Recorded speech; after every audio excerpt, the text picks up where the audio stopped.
Hi అండి, welcome to సాయిస్ kitchen. బాగున్నారండి మీరు? మేమైతే బాగున్నామండి. ఇప్పుడైతే మీకోసం నేను ఒక పచ్చడి రెసిపీ చూపిస్తానండి. నోటికి ఏం తినబుద్ధి కానప్పుడైతే ఈ విధంగా ఈ పచ్చడిని అయితే చేసి పెట్టుకోండి. ఇంట్లో సూపర్గా ఉంటుందండి. టేస్ట్ కూడా నేను కూడా 1-2 సార్లు చేశానండి ముందు. ఈ పచ్చడిని అయితే సూపర్గా ఉందండి టేస్ట్ అయితే. అందుకు మీకోసం నేను చేసి చూపిస్తాను. ఇదైతే కొత్తిమీర పచ్చడి అండి. సూపర్గా ఉంటుందండి టేస్ట్ అయితే. మీరు కూడా ట్రై చేయండి. ఈ గుండు కొత్తిమీరని అయితే మీడియం సైజు ఒక కట్ట తీసేసుకొని ఈ విధంగా మంచిగా కడిగి పెట్టేసుకున్నానండి. పెట్టి తురిమేసుకున్నాను. ఈ విధంగా కాడలతో పాటుగా వేసుకున్నా పర్వాలేదండి. ఇప్పుడైతే ఇది పక్కన పెట్టేసుకొని ముందైతే పప్పులను వేయించుకుందామండి. ముందైతే కొద్దిగా ఆయిల్ వేసేసుకుందాం. 1 టేబుల్ స్పూన్ వరకు ఆయిల్ వేసేసుకోవాలండి. స్టవ్ ఆన్ చేసేసుకొని ఒక ప్యాన్ పెట్టేసుకున్నాను. 1 టేబుల్ స్పూన్ వరకు ఆయిల్ వేసేసుకోండి. వేసేసుకొని ముందుగా ఒక స్పూన్తో ధనియాలండి. ధనియాలను వేసుకోండి. అన్నీ కూడా ఒకే స్పూన్తో వేసుకున్నానండి.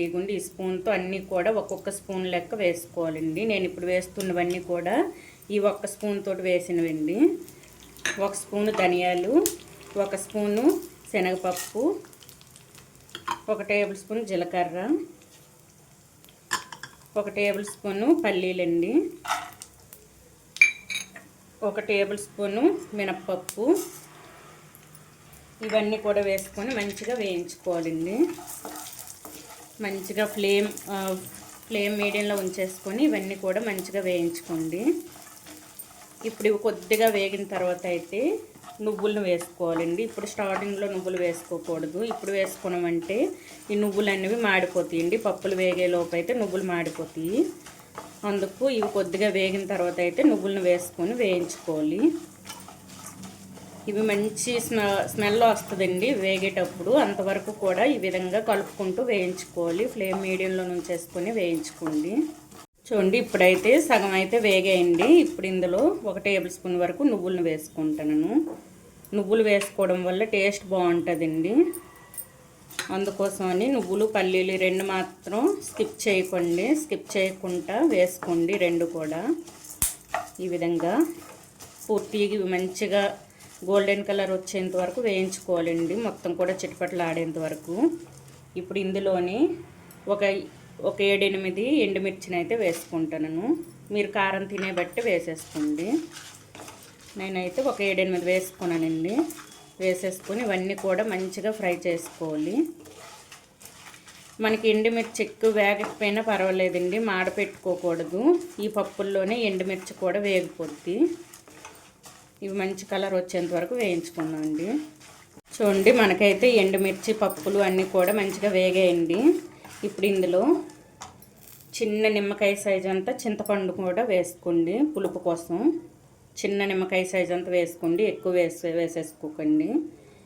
ఈ విధంగా చిన్నగా చీల్చుకొని ఈ విధంగా వేసేసుకోవాలి. ఇప్పుడు ఇందులోని మీడియం సైజు టమాటాలు కూడా వేసుకుంటానండి. ఇప్పుడు మొత్తాన్ని కూడా కలిపేసుకొని ఈ టమాటాలు అనేది మనకు మంచిగా మగ్గిపోవాలండి ఇందులో. ఇప్పుడు ఇందులోని మనం కట్ చేసి పెట్టుకున్న కొత్తిమీరను కూడా వేసుకుందాం. చూడండి, ఇది కూడా వేసేసుకుందాం. వేసేసుకొని మొత్తం కూడా మంచిగా మగ్గించుకోవాలండి. ఈ విధంగా వేసేసుకొని ఈ మొత్తం మంచిగా పచ్చివాసన లేకుండా ఇది మగ్గించుకోవాలండి. కొత్తిమీర పచ్చివాసన ఉండకూడదండి. మొత్తం కూడా మగ్గించుకొని ఆఫ్ చేసేసుకుందాం. మొత్తం కూడా ఒకసారి కలిపేసుకొని మూత పెట్టేసుకోండి. చూడండి, ఈ విధంగా కలిపేసుకొని ఇప్పుడైతే మూత పెట్టేసుకుందాం అండి. ఇది పూర్తిగా మగ్గాలి. ఇది మగ్గిన తర్వాత అయితే చూపిస్తానండి.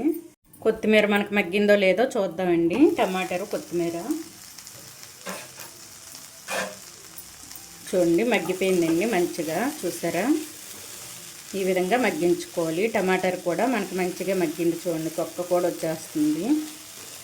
ఈ విధంగా మగ్గించుకొని ఇప్పుడు ఇది ఒక ప్లేట్లో తీసేసుకుందామండి. తీసేసుకొని పూర్తిగా చల్లార్చుకోవాలి. చూడండి, ఈ విధంగా అయితే మిక్సీ పట్టుకోవాలండి. మీకు అన్నంకి అయితే ఈ విధంగా మిక్సీ పట్టుకోండి. టిఫిన్స్లోకి అయితే కొద్దిగా ఈ విధంగా పల్చగా చేసేసుకోవాలండి. నేనైతే ఈ విధంగా చేసుకున్నాను కదా. ఇది అన్నంకి అయితే ఈ విధంగా చేసేసుకోవాలి.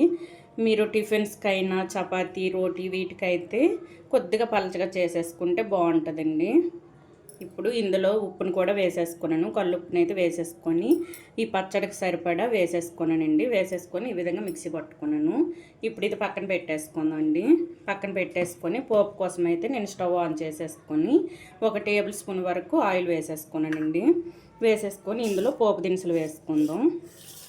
ఒక 2 ఎండుమిర్చిని అయితే మీడియం సైజు వేసేసుకున్నానండి. మీడియం సైజువి 2 అయితే వేసేసుకున్నాను. ఇప్పుడు ఇవైతే మంచిగా వేయించుకోవాలి. ఇందులోనే కచ్చాపచ్చగా దంచుకున్న ఒక 6-7 వెల్లుల్లి రెబ్బలండి. ఈ విధంగా కచ్చాపచ్చగా దంచుకొని వేసుకోవాలి. ఇందులోనే కొద్దిగా హింగువ అండి.